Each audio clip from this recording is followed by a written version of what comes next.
2024년 9월 3일 화요일 새벽기도의 찬송가는 540장 주의 음성을 내가 들으니입니다. 함께 읽으실 말씀은 누가복음 1장 12절에서 17절의 말씀입니다.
사도신경으로 신앙 고백하심으로 새벽기도에 시작하겠습니다.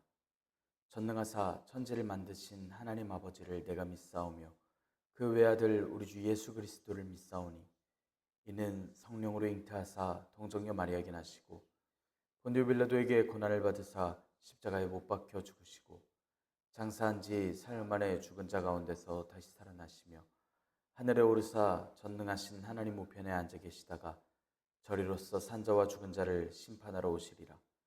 성령을 믿사오며 거룩한 공회와 성도가 서로 교통하는 것과 죄를 사하여 주시는 것과 몸이 다시 사는 것과 영원히 사는 것을 믿사옵나이다. 아멘. 찬송가 540장 주의 음성을 내가 들으니입니다. 주의 음성을 내가 들으니 사랑한단 말일세. 믿는 마음으로 주께 가오니 나를 영접하소서. 내가 매일 십자가 앞에 더 가까이 가오니 구세주의 흘린 보배 피로써 나를 정케 하소서. 주여 넓으신 은혜 베푸사 나를 받아주시고 나의 품은 뜻 주의 뜻같이 되게 하여 주소서. 내가 매일 십자가 앞에 더 가까이 가오니 구세주의 흘린 보배 피로써 나를 정케 하소서. 주의 보좌로 나갈 때에 어찌하니 기쁠까. 주의 얼굴을 항상 배우니 더욱 친근합니다. 내가 매일 십자가 앞에 더 가까이 가오니 구세주의 흘린 보배 피로써 나를 정케 하소서. 우리 구주의 넓은 사랑을 측량할 자 없으며 주가 주시는 참된 기쁨도 헤아릴 수 없도다.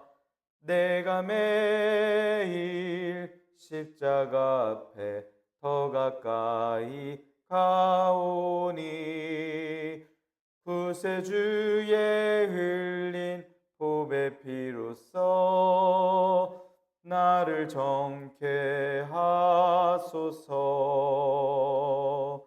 아멘.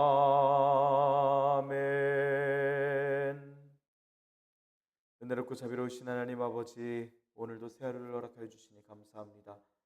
주님의 부르심을 듣고 모인 저희들 하나님께 찬양하고 기도할 때 들어주시오며 저희를 받아 주시옵소서. 하나님, 저희들 주님의 음성을 들을 때에 기쁨으로 화답하게 하시고 주님께서 주님의 역사하심을 보이실 때에 삶으로 응답하는 저희들이 되게 하여 주시옵소서. 하나님, 오늘 주님 허락하신 말씀을 읽습니다. 말씀을 읽을 때 지혜를 허락하여 주시고 말씀을 깨닫게 하시며 오늘 저희들에게 들려주실, 또한 보여주실 주님의 말씀과 마음이 저희들에게 들리게 하셔서 저희들이 그 말씀에 순종하고 그 말씀에 감사하며 찬양할 수 있는 귀한 은혜를 또한 더하여 주시옵소서. 이 모든 말씀 우리 주 예수 그리스도의 이름으로 기도드리옵나이다. 아멘. 누가복음 1장 12절에서 17절의 말씀입니다. 사가랴가 보고 놀라며 무서워하니 천사가 그에게 이르되 사가랴여 무서워하지 말라. 너희의 간구함이 들린지라. 내 아내 엘리사벳이 내게 아들을 낳아주리니 그 이름을 요한이라 하라. 너도 기뻐하고 즐거워할 것이요 많은 사람도 그의 태어남을 기뻐하리니 이는 그가 주 앞에 큰 자가 되며 포도주나 독한 술을 마시지 아니하며 모태로부터 성령의 충만함을 받아 이스라엘 자손을 주 곧 그들의 하나님께로 많이 돌아오게 하겠습니다.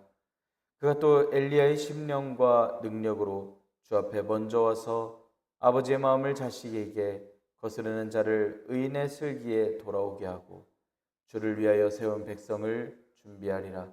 아멘. 오늘도 하나님께서 예배 자리에 함께 하시는 여러분들에게 크신 은혜와 평강을 내려주시기를 원합니다. 함께 누가복음의 말씀을 읽고 있습니다. 누가복음은 모든 일을 근원부터 자세히 미루어 살폈다라고 시작하는 말씀에 이야기하면서 다른 복음서에는 쓰여 있지 않던 예수님의 탄생, 예수님의 어린 시절의 이야기들이 포함되어 있는 말씀입니다. 그리스도 되심에 대한 증거와 하나님께서 주신 증거들, 족보와 마귀의 시험을 이겨내심 등을 말씀합니다. 4절까지의 말씀에서는 순서대로 잘 이야기하여 데오빌로에게 쓰는 편지라는 것을 이야기하였습니다. 하나님께서는 천사를 통해 제사장이었고 하나님 앞에 의인이었으며 주님의 모든 계명과 규례대로 흠없이 행하던 사가랴에게 말씀을 허락하심을 전했습니다. 물론 사가랴가 보고 놀라고 무서워하지만 아이가 없던 사가랴의 간구가 들렸음을 말씀을 하면서 그 아들의 이름과 그 아들의 소명도 말씀하는 말씀을 오늘 말씀을 통해 봅니다. 오늘 말씀을 통하여 간구를 들으시고 능력을 더하시는 하나님의 자비와 은총을, 오늘날 우리에게 들려주시는 주님의 마음과 그 사랑을 우리가 떠올려 볼 수 있기를 원합니다. 사가랴는 제사장으로서 하나님 앞에 의인으로 살아가다가 분향하는 시간, 갑자기 향단 옆에 찾아온 천사를 보고 만납니다. 그리고 당연히 놀랄 수밖에 없었습니다. 마음의 평정이 없이 공포를 가지고 대합니다. 보통 기도하다가 찾아온 천사와 같은 존재로서 여겼다면 하나님의 말씀의 응답이 아니었을까 두려움과 기대함을 가질 만하지만 단순히 평안이 없어진 그런 두려움만을 가지고 있는 것으로 보아선 사가랴는 지금 일어나는 일에 대해서 자신의 상황과 이게 무슨 상관인가 하고 있었던 것입니다. 기도는 하지만, 간구는 하고 있지만 이루어질 수 없는 일에, 말도 안 되는 일에 어쩌면 한숨과 탄식만을 올려드리던 그런 기도를 하고 있었을지 모릅니다.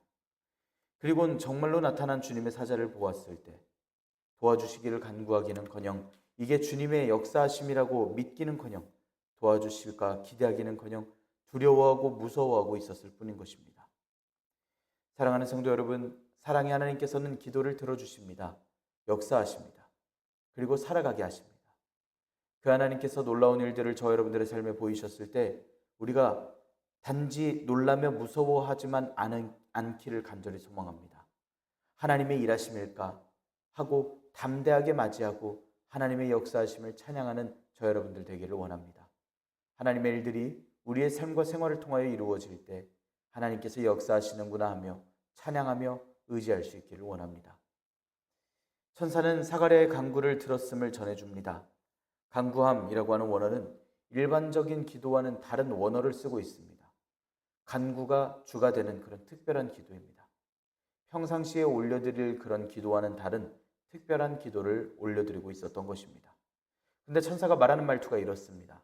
너희 기도는 계속 되어 왔고 지금도 계속 들리고 있다라는 식의 말투를 쓰고 있습니다. 사가랴가 그날 잠시 울컥해서 특별하게 했던 기도가 아니라 그 간구하는 기도는 과거부터 지금까지 계속 드려져 온 기도였다고. 지금 사가랴의 마음조차도 그 기도로 가득 찼다라는 식으로 지금 천사는 이야기하고 있습니다. 대체 사가랴가 성소 안에서 무슨 기도를 드렸을까요? 자식이 없던 자신의 삶을 불쌍히 여겨주시길 기도합니다. 민족을 구원하실 메시아 구세주께서 빨리 오시기를 기도합니다. 그리고 천사는 그 기도들을 다 응답하시는 하나님의 능력을 보입니다. 그리고 말씀합니다. 메시아께서 오시는데 낳게 될 아들이 다름 아닌 구세주를 예비할 사람이 될 것이라고 하는 그러한 응답을, 그러한 능력을 보여주십니다. 그 이름까지 정해주십니다. 요한이라고 할 것을 정해주셨습니다. 요한이라는 이름은 하나님의 자비를 뜻하는 이름입니다. 이름은 보통 그 사람의 성격 그 자체를 나타냅니다. 아이들의 이름을 지으면서 의미를 부여한다는 건 커서 이렇게 살아갔으면 하는 부모님의 마음이 포함되어 있는 그 마음이 충분히 드러나는 이름인 것입니다. 인격의 본질을 의미로 하는 그 세대의 아들의 이름을 하나님의 자비, 요한이라고 붙입니다. 이건 하나님의 자비가 있으시기를 기도하는 천사의 말이 아닙니다. 이 가정이 그동안 간절히 기도했던 아들을 얻는 것이고 그 아들은 하나님의 자비로서 태어났다는 걸 충분히 알려주는 말씀이 되는 것입니다. 아직도 놀라있는 사가랴에게 14절과 같이 이야기를 합니다. 갑자기 나타난 천사도 너무 두렵고 무서운데 그동안 생기지 않던 아이가 그 어간에 덜컥 생기면 그 또한 두려울 것입니다. 하지만 천사는 예상을 합니다. 너무 기뻐 주체할 수 없는 큰 기쁨을, 그 기쁨을 보일 것을 전합니다. 그리고 많은 사람들이 그 아들이 태어나는 것을 기뻐할 것을 축복합니다. 왜냐하면 그 아이는 큰 자가 될 것이기 때문입니다. 큰 자가 된다라는 말은 위대하고 권위 있다라는 말인데 1장 32절 말씀에 예수님께 대하여 큰 자라고 표현한 것을 통해서 지금 15절에서 말씀하는 주 앞에 큰 자라고 이야기하고 있는 이 큰 자와는 비교가 되는 말씀이 있는 것입니다. 요한은 예수님으로 말미암아 큰 자가 될 것입니다. 크신 주님께서 요한의 삶을 들어 사용하실 것이라는 겁니다. 또 요한에 대해서 이야기하는데 포도주와 독한 술을 마시지 않고 성령님의 충만함을 받을 사람이라는 표현을 쓰고 있습니다. 포도주와 독한 술을 마신다라는 건 술을 취한다라는 것을 의미합니다. 술의 충만해짐과 성령님의 충만해짐은 완전히 비교되는 이야기들입니다. 누군가는 젊은 시절 술에 취하여 취기를 빌려 말하고 취기에 따라 움직이고 살아갈 때 누군가는 성령님의 충만하심에 따라 말하고 성령님의 충만하심에 따라 움직이고 살아갈 것입니다. 누군가는 지금 이 시간까지도 이 순간에도 술에 취하여 살아가는 이들이 있을 것입니다. 하지만 오늘날 우리는 지금 이 순간 우리는 성령님의 충만함으로 충만하기를 원합니다. 말씀과 같은 축복을 받는 저 여러분들 되기를 간절히 소망합니다. 16절에서는 태어나는 요한의 역할에 대해서 충분히 이야기하고 있습니다. 이스라엘 자손을 그들의 하나님께로 많이 돌아오게 할 것임을 말씀하고 있습니다. 하나님께서는 말라기 선지자 이후 백성들의 예배를 받지 않으시겠다고 백성들을 떠나심을 말씀해 주셨습니다. 그 가운데 선지자라면 하나님께서 주시는 말씀을 전하고 마음을 전할 수 있어야 했습니다. 요한의 사역 역시 이스라엘 백성이 하나님께로 돌아가도록 하는 회개의 사역을 감당했어야만 했습니다. 지금 천사가 이야기하는 요한은 선지자 중 마지막 선지자가 될 것입니다. 많은 이스라엘 사람들을 주님께로 돌아오게 해서 그의 뒤에 오실 그리스도의 길을 예비합니다. 그렇기 때문에 그는 일찍이 요한보다 더 큰 선지자가 없었다라는 칭송을 듣기도 할 것입니다. 그는 제사장 가문의 출신이었지만 선지자의 직무를 행하였습니다. 하나님께선 마음이 있으십니다. 하나님의 말씀을 듣지 않고 돌아서서 주님을 바라지도 않고 주님을 누군지도 모르는 그런 악한 세대 가운데 하나님께로 돌아오게 하려고 기다리고 기다리셨던 자비의 하나님을 이렇게 말씀을 통하여 요한이라는 이름을 통하여 요한의 소망을 통하여 알게 하십니다. 그러기 위해서 천사를 보내시고 요한을 보내시고 그리고 예수님을 보내십니다. 항상 말씀과 인생을 통해 알게 하셨습니다. 하나님께서는 한 번도 주님의 백성들을 버려두지 않으셨고 늘 살피셨고 좋은 것을 주시려고 하셨습니다. 주님의 그 자비 앞에 우리는 신실하고 성실한 백성이어야 합니다. 지금 누가복음의 말씀을 읽고 있는 이방인들로 하여금 그런 하나님이시구나라는 것을 충분히 알게 하십니다. 하나님께서는 자비로우시고 사랑이 많으신 구원의 하나님이십니다. 17절의 말씀에서는 엘리야의 심령과 능력을 말씀하고 있습니다. 심령은 어떤 사람의 영혼을 지배하는 성질과 능력을 이야기합니다. 훗날 태어날 아기 요한의 성격과 기질에 대해서 이야기하고자 합니다. 과거 엘리야 선지자가 가지고 있었던 그 기질과 영향력, 하나님께 받았던 능력이 요한에게도 있을 것을 말씀하고 있습니다. 유대인들에게 엘리야 선지자는 보통의 인물이 아닙니다. 메시아께서 오시기 전에 엘리야 선지자가 와서 주님의 길을 예비할 것이라고 하는 그러한 말씀도 있었고 또한 그런 믿음이 있었습니다. 말라기 선지자 때부터 요한이 탄생할 때까지 약 400년 동안의 유대인들의 소망이기도 했던 것입니다. 북이스라엘 때의 왕에게 담대하게 말씀을 전하고 하나님의 능력을 보였던 엘리야 선지자는 유대인들에게는 놀라운 사람입니다. 말씀도 엘리야 선지자를 가리키고 역사도 엘리야 선지자를 설명하고 그렇게 이야기를 하는 가운데 사가랴의 입장에선 이제 겨우 얻을 나의 아기가 그 엘리야 선지자의 신명과 능력을 갖게 된다니 이건 정말 영광스럽고 놀라울 수밖에 없는 일입니다. 그리고 그토록 기다렸던 메시아 그리스도 구세주에 대한 소망이 확실해지는 순간이기도 합니다. 주님의 일하심은 신실하기 때문에 이 약속도 신실할 것이기 때문에 기쁨 가운데 태어날 아이를 기다릴 수 있습니다. 요한은 생애가 엘리야 선지자와 실제로 비슷하기도 합니다. 그 삶과 사역을 살펴보면 그 유사성이 더욱더 드러납니다. 광야에서의 삶과 입는 털옷과 가죽띠, 지위가 높고 낮음을 막론하고 회개를 선포하는 그 사역을 강행하는 일들도 분명히 닮아 있습니다. 그 결과 엘리야 선지자는 아합과 이세벨에게 탄압을 당했고 요한은 헤롯과 헤로디아에게 박해를 받는 일이 있었습니다.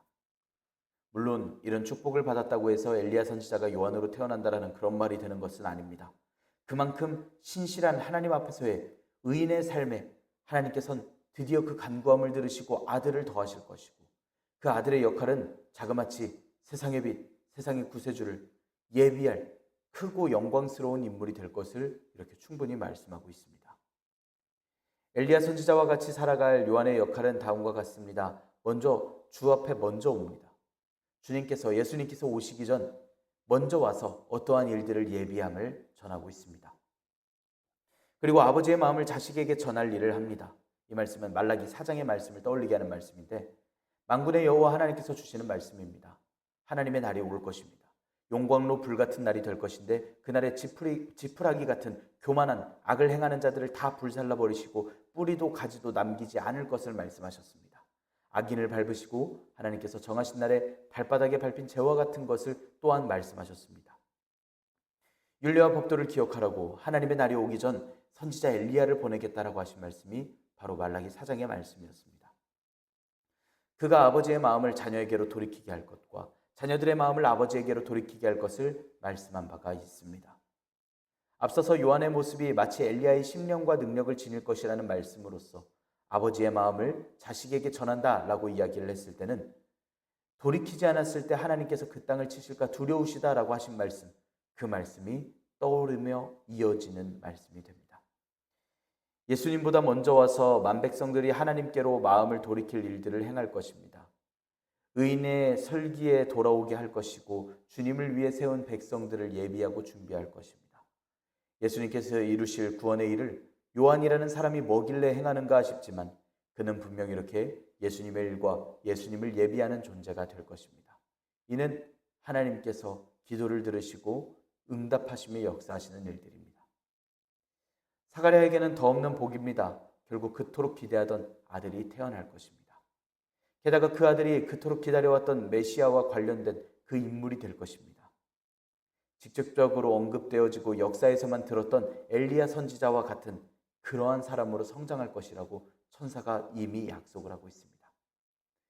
내가 지금 하나님 앞에 어떤 착한 일을 했길래 이런 약속을 받는가 두려움과 무서움이 끊이지 않았을까 생각해 봅니다. 우리는 주님의 일들을 기대하고 살아갑니다. 우리의 간구를 들으시고 역사하시는 하나님을 기대하며 살아갑니다.